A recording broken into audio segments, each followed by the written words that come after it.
খুব খিদে পেয়েছে, লেবুটা তাড়াতাড়ি ছাড়িয়ে খেয়ে নিই, নাহলে লালটুর মা এলে আর খেতে পারবো না। ও দিদি, দিদি গো! কে? লালটুর মা? এসো। কি করছো? এই যে খিদে পেয়েছে, তাই একটু লেবু ছাড়িয়ে খাচ্ছি। খাবে নাকি? এসো, তাড়াতাড়ি এসো। না গো, খাবো না, আমি খেয়ে এসেছি। আরে নাও নাও, লজ্জা পেও না, নাও। অনেক দিন পরে এসেছো, কতদিন আমাদের বাড়ি আসো না। এসো, বসো, বসে বসে খাও। না গো, বসবো না, ছেলেটা বাড়ি রেখে এসেছি, একা একা কি করছে। ঠিক আছে, আবার পরে এসো কিন্তু। যা, লেবুগুলো সব নিয়ে চলে গেল। কি খাই? আমার তো খুব খিদে পেয়েছে। দুটো তোর মানুষ রেখে যায়, এখন বাড়িতে একটু বিস্কুট আছে, ওইটাই খাই, খেয়ে একটু জল খাই, তাহলে পেটটা হয়তো ভরবে। দুপুরে তো কিছুই খাওয়া হয়নি। বাবা, তাড়াতাড়ি খেয়ে নিই, আবার যদি এসে পড়ে আবার নিয়ে চলে যাবে।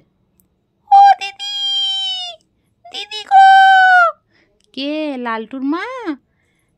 কি হয়েছে? কি করছো? এই যে একটু বিস্কুট খাচ্ছি, খুব খিদে পেয়েছে। বিস্কুট খেয়ে একটু জল খেলে পেটটা ভরবে, তাই একটু বিস্কুট খাচ্ছি। এসো, তুমি দুটো বিস্কুট খাও। না না, খাবো না।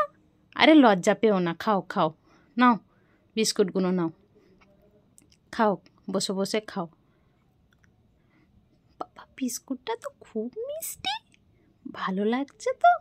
আমার খুব খিদে পেয়েছিল, আজকে দুপুরে তো আমি রান্নাই করিনি। প্রতিদিন এরকম রান্নাই করব না। আর তৃষ্ণাদের বাড়িতে দুপুরবেলা আসবো, তৃষ্ণার মা ফল খাবে, সেটাই খেতে পারবো।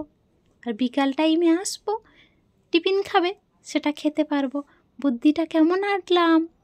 বাড়িতে আর রান্নাও করতে হবে না, টিফিনও নিয়ে আসতে হবে না, আর ফলও কিনে আনতে হবে না, তাহলে অনেক টাকা বেঁচে যাবে।